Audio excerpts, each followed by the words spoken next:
Yang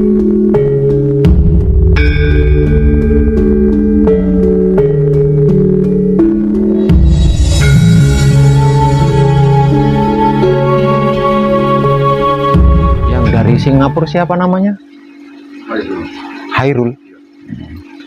Bisa tadi patrap samadinya? Bisa. Tapi jangan disamakan dengan meditasi ya, karena ada perbedaan di situ. Kalau meditasi, kita membutuhkan target agar supaya bisa fokus. Tapi kalau samadhi, kita tidak membutuhkan apa-apa, karena diam kan. Jadi ada perbedaan di situ.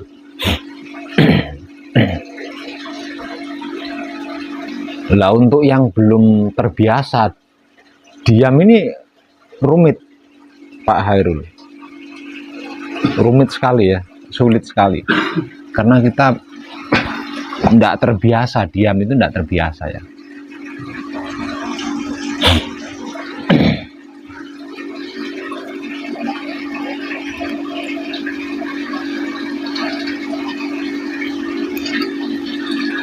Ketika kita duduk gitu, terus mata kita tertuju kepada sesuatu hal. Wah, itu udah banyak tuh yang dipikirkan, udah banyak tuh. Ya. Misal contoh lagi, tidak sedang sesuatu, tapi mulut kita bunyi seperti. Ya. Ketika mulut kita bunyi, itu udah banyak tuh pikirannya tuh.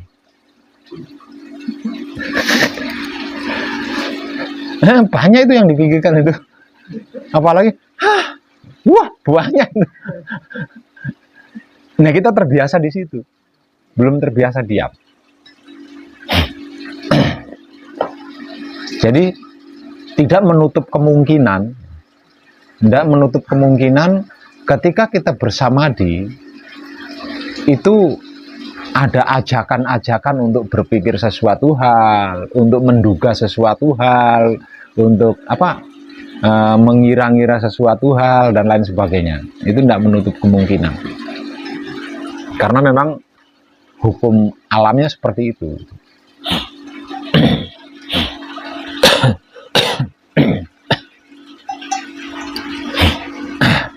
Jadi yang disebut Tuhan itu memiliki dua sisi, Pak Hairul. Memiliki dua sisi. Sisi yang pertama adalah gelap, sedangkan sisi yang kedua adalah terang. Bersamadhi berarti kita memasuki sisi Tuhan yang pertama, yaitu gelap. Jadi kalau nggak diam, banyak meraba-raba di situ. Karena gelap. Lah di luar patrap samadhi, ketika kita melakukan kebajikan atau menebar kesadaran rasa cinta kasih sayang Tuhan itu sendiri, berarti kita memasuki sisi terangnya Tuhan. Makanya tidak perlu meraba-raba, tidak perlu aneh-aneh, tidak perlu neko-neko. Cukup nikmati aja rasanya. Kenapa harus diraba-raba? Lawang sudah jelas semua kan, sudah jelas terlihat gitu. Kenapa harus diraba-raba? Gitu. Jadi keunikan yang disebut Tuhan itu ada di situ. Semakin kita tidak bisa diam di saat bersamadhi, semakin banyak kita menabrak. Ya. Semakin banyak yang ditabrak. Nah, semakin banyak yang ditabrak, semakin banyak dugaan-dugaan. Apa ini ya? Bagaimana ini ya? Ini apa harus banyak sekali. Nah, di situ. Jadi satu-satunya cara, satu-satunya teknik agar supaya kita tidak kebingungan, dikarenakan berada di dalam sisi gelapnya Tuhan, maka diam. Gitu. Nah, diam. Nah, ketika kita diam, tidak melakukan apa-apa, nanti Tuhan itu sendiri yang mencari kita. Gitu. Nanti Tuhan itu sendiri yang mencari kita. Kalau di dalam bahasa kitabnya, jika engkau mendekatiku sehasta, pernah baca ayat itu enggak? Nah, itu adanya di situ. Adanya di situ.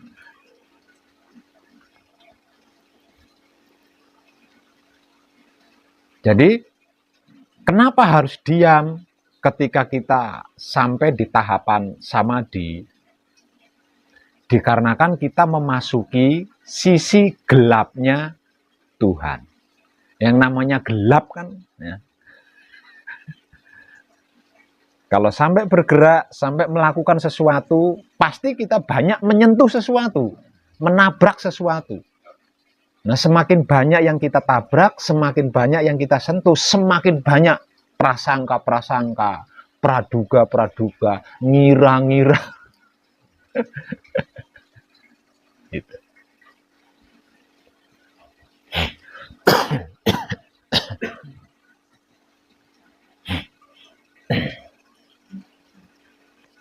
Di luar patrap samadhi, ketika kita melakukan kebajikan atau kebaikan, atau menebar kesadaran rasa cinta kasih sayang Tuhan itu sendiri, kita memasuki sisi terangnya Tuhan.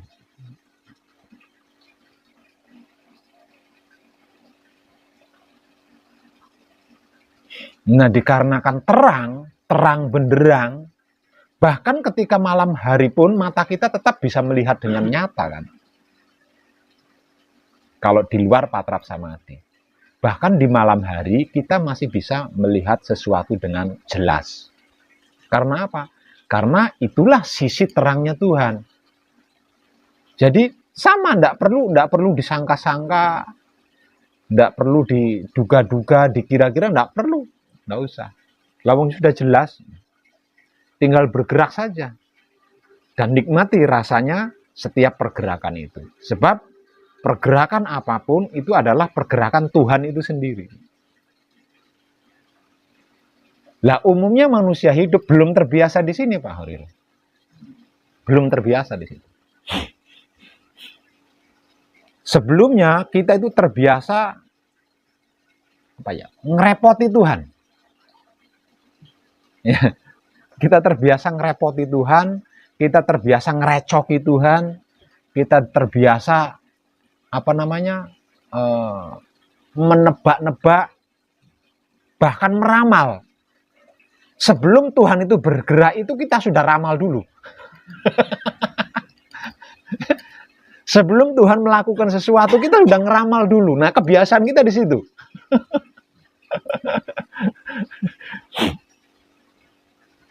Jadi diam itu jadi belum biasa. Diam itu belum biasa.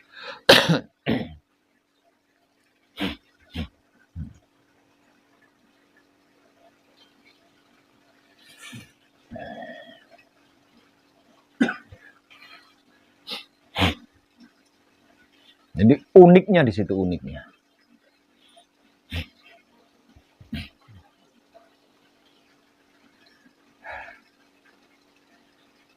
Ketika kita berada di dalam sisi gelapnya Tuhan, kita bisa diam. Ketika kita berada di dalam sisi terangnya Tuhan, kita juga tetap bisa diam. Cukup menikmati rasanya kan.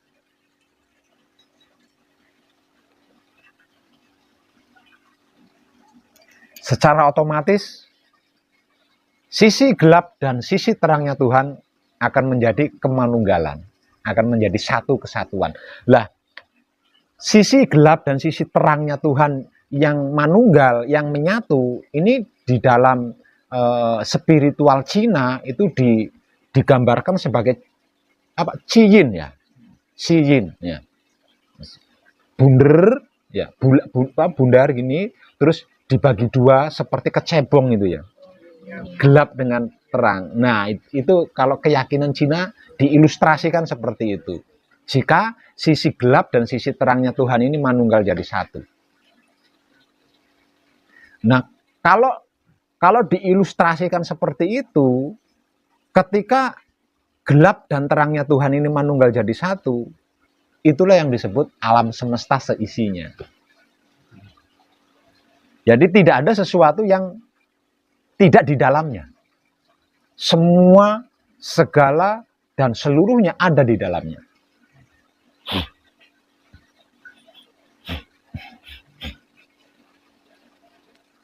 Selagi sisi gelap dan sisi terangnya Tuhan ini belum manunggal, belum menyatu, maka selama itu ada salah, ada benar, ada baik, ada buruk, ada enak, ada nggak enak, seperti itu terus. Dikarenakan ada dua hal, maka secara otomatis pula ada pertimbangan di situ, ada pilihan. Dalam hal apapun selalu ada pilihan. Dalam hal apapun selalu ada pilihan. Selama sisi gelap dan sisi terangnya Tuhan ini belum manunggal. Dan apapun yang menjadi pilihan kita, ada karmanya. Gitu loh. Kita milih sisi gelapnya Tuhan, ada karmanya. Kita milih sisi terangnya Tuhan, juga ada karmanya.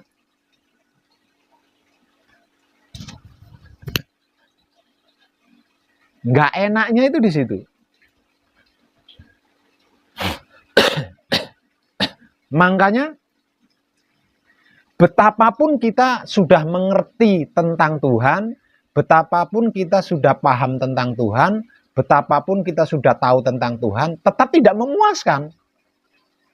Karena ada dua pilihan itu tadi. Ada dua pilihan itu tadi. Ada perbandingan itu tadi.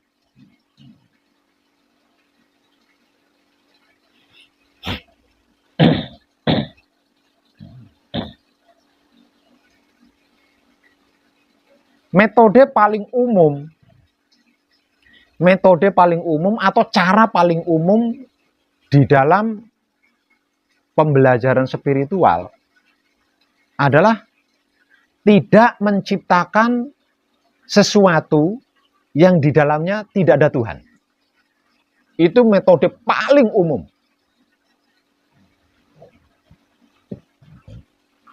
Menggunakan metode paling umum ini, yaitu menciptakan sesuatu, tidak menciptakan sesuatu yang di dalamnya tidak ada Tuhan.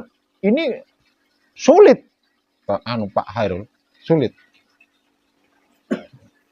Yang paling mudah itu ya menikmati rasanya kelakuan yang kita lakukan. Ini paling mudah. Karena apa? Karena anggapan ditiadakan di situ. Ketika kita menikmati rasanya kelakuan yang kita lakukan, berarti anggapan di situ disirnakan, ditiadakan. Kalau dalam bahasa awamnya suuzon itu dihilangkan di situ. Jadi cocok enggak cocok, suka enggak suka, mau menikmati. Itu lebih mudah daripada tidak menciptakan sesuatu yang di dalamnya tidak ada Tuhan.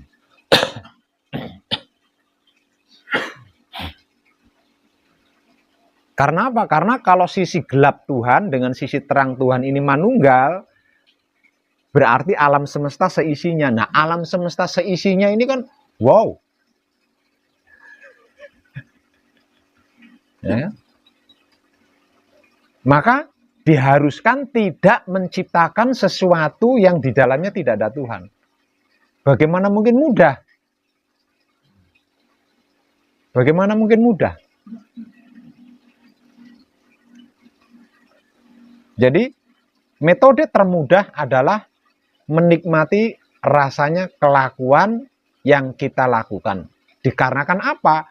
Dikarenakan apapun yang kita lakukan itu sesungguhnya kelakuan Tuhan itu sendiri. Sehingganya dengan begitu, kalau dibuat humor, paham humor ya? Kalau dibuat humor, Tuhan mau sembunyi dimanapun ketemu, Pak Hairul. Jadi Tuhan tidak bisa sembunyi itu. Nah, seluruh kelakuannya kita nikmati rasanya, dia mau sembunyi di mana? Kalau dibuat humor seperti itu.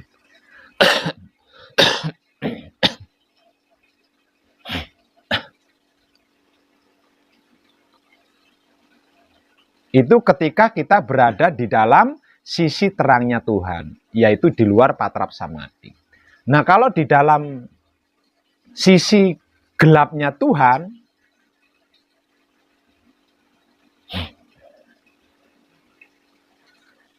jika kita tidak melakukan sesuatu, tidak berbuat sesuatu, alias diam,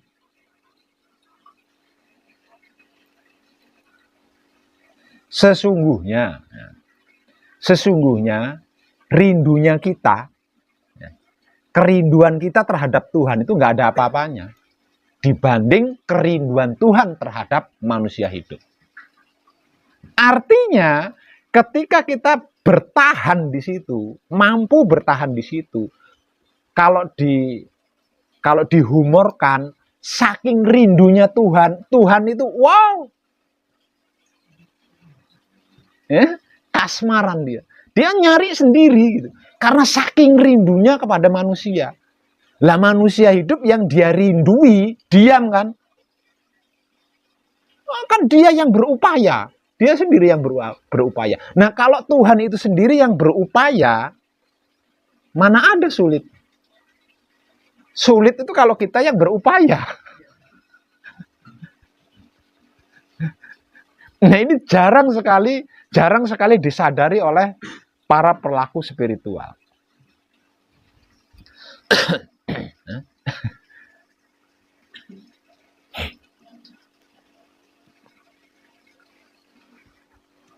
Dengan apa yang sudah saya uraikan tadi, berarti kesimpulannya, ketika samadhi setelah patrap, hentikan semua pencarian. Hentikan semua pencarian.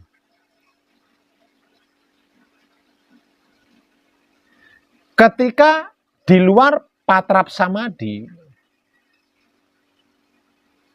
hentikan semua perenungan. Itu kesimpulannya.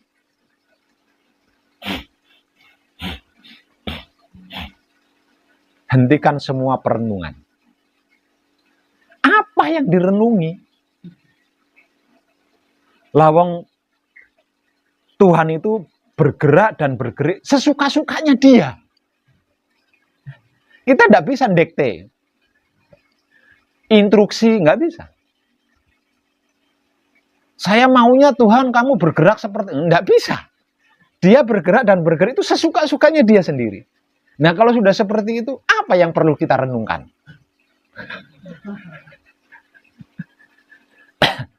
Nah, itu.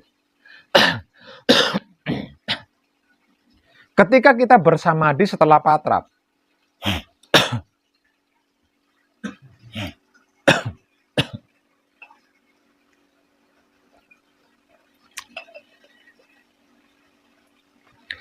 kalau tidak diam, mau ngapain?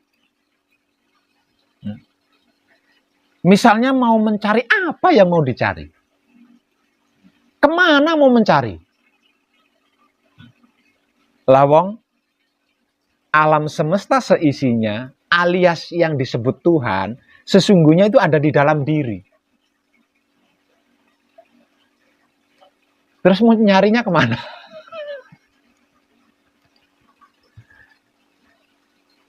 Hanya saja kita belum menyadari, baru belajar berusaha menyadari, sehingga kita belum menyaksikan bahwa alam semesta seisinya alias Tuhan itu ada di dalam diri.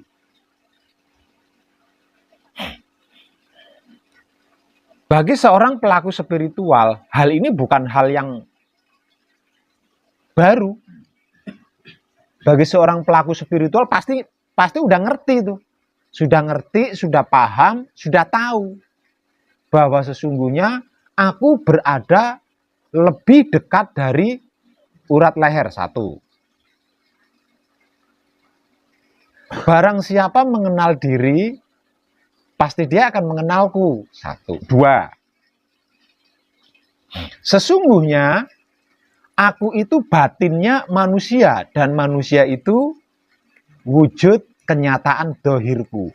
Tapi tetap aja ndak mau diam ketika berhadapan gitu. Mencari. Sampai dibela-belain kan, sampai dibela-belain menggunakan target lilin.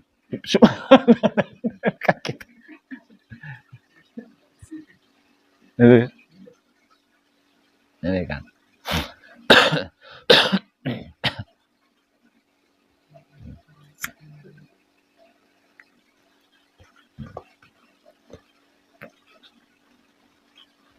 Jadi kesimpulan laku atau laku kesimpulannya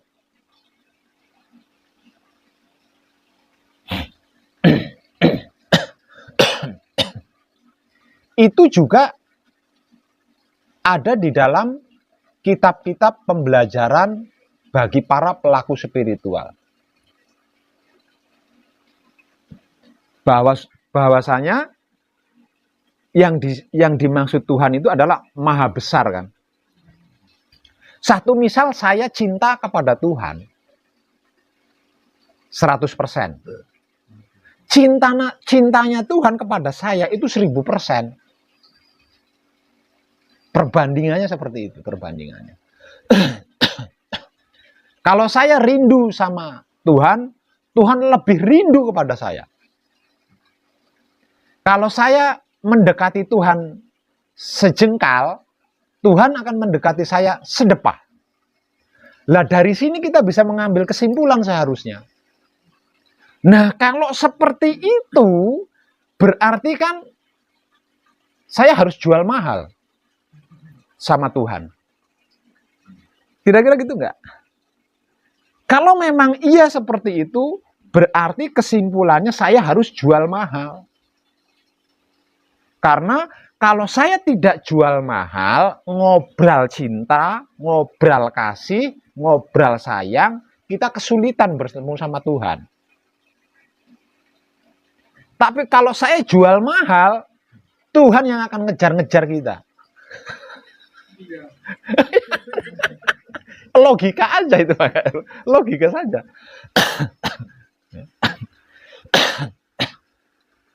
Jadi persilahkan Tuhan, lalu diam. Dia yang akan berusaha sendiri. Berusaha apa? Berusaha memperkenalkan dirinya kepada kita dengan berbagai gerak-geriknya sendiri yang kita tidak bisa dikte itu.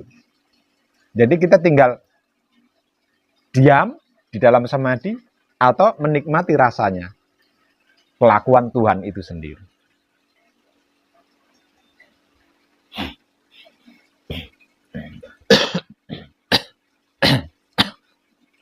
Setelah mengerti, memahami, dan mengetahui pemahaman ini, kemudian bisa mempraktekannya.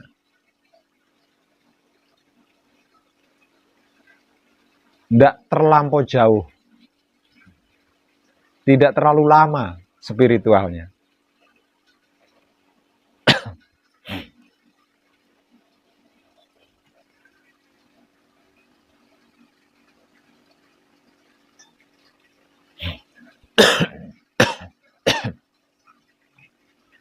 Seharusnya pelaku spiritual ketika menembah, pelaku spiritual yang dimaksud itu kan mencari Tuhan kan. Padahal setiap pelaku spiritual itu ngerti dan paham bahwa Tuhan itu ada di dalam diri. Saya mau nyari-nyari kemana. Itu paham itu. Dikarenakan sudah mengerti dan sudah memahami, harusnya ketika menembah, ketika menghadap Tuhan, harusnya kan dia mempersilahkan Tuhan. Bukan mencari Tuhan.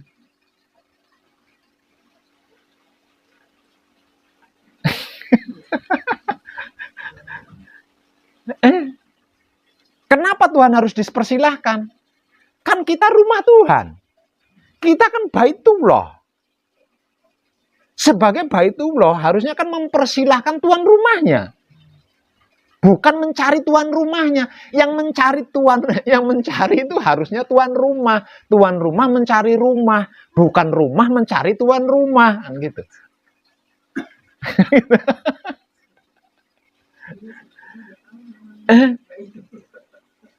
Nah selama ini kan rumah mencari Tuhan. Ini gimana ceritanya itu?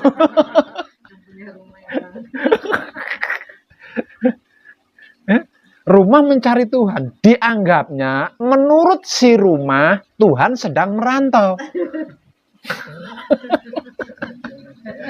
Padahal Tuhan sedang tidur di dalam rumahnya. Lah rumahnya mencari Tuhan. Ya nggak ada ujung pangkalnya lah. Tuhannya tidur di dalam rumah. Rumahnya mencari tuan rumah. Ujung pangkalnya di mana?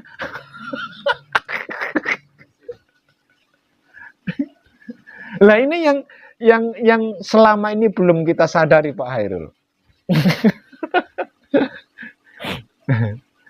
Firman-Nya di dalam ayat-ayat Alkitab maupun Al-Qur'an kan udah jelas tuh, udah jelas.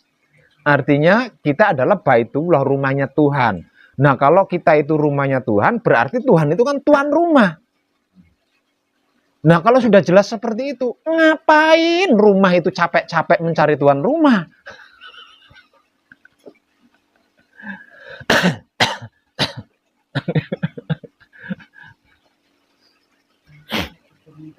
Iya, nggak ada ujung pangkalnya. Lalu yang dicari sedang tidur di dalam.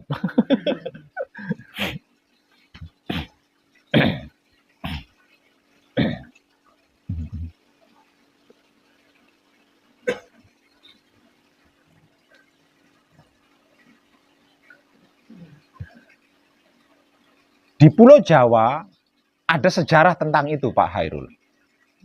Yaitu para wali atau para kekasih Tuhan. Penggemblengan para kekasih Tuhan, penggemblengan para wali ini, ujungnya adalah dikubur hidup-hidup. Kenapa kok harus dikubur hidup-hidup? Karena hanya dengan seperti itu manusia bisa diam.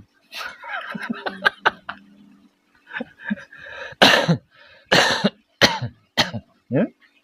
Hanya dengan seperti itu manusia bisa diam. Dikarenakan manusia bisa diam, Tuhanlah yang berusaha memperkenalkan diri karena dia saking rindunya gitu loh. Saking rindunya kepada manusia hidup. Lah manusia hidupnya diam, ya. Yang manusia hidupnya yang butuh Tuhan diam. Nah Tuhan yang merindukan manusia, yang membutuhkan Tuhan, kan tidak bisa diam dia. Makanya tidak terlampau-lampau langsung segera berhasil karena bisa diam. Dengan dikubur hidup-hidup bisa diam. Kalau tidak dikubur hidup-hidup, dihinggapi nyamuk aja udah suujon tuh. Padahal nyamuknya baru nempel tuh, belum gigit. Tapi kita sudah berprasangka nyamuk gigit ini. Padahal belum gigit, baru nempel tuh. Tuh, di situ.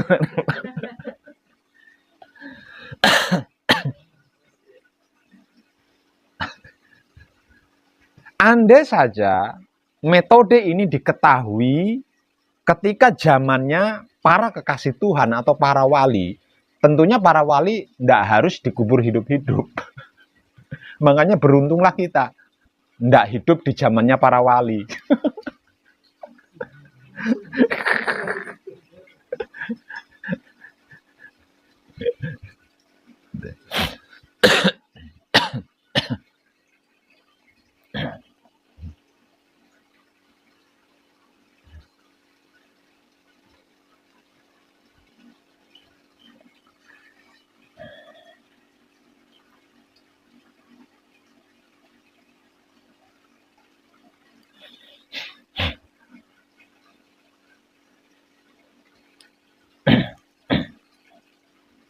Jadi praktek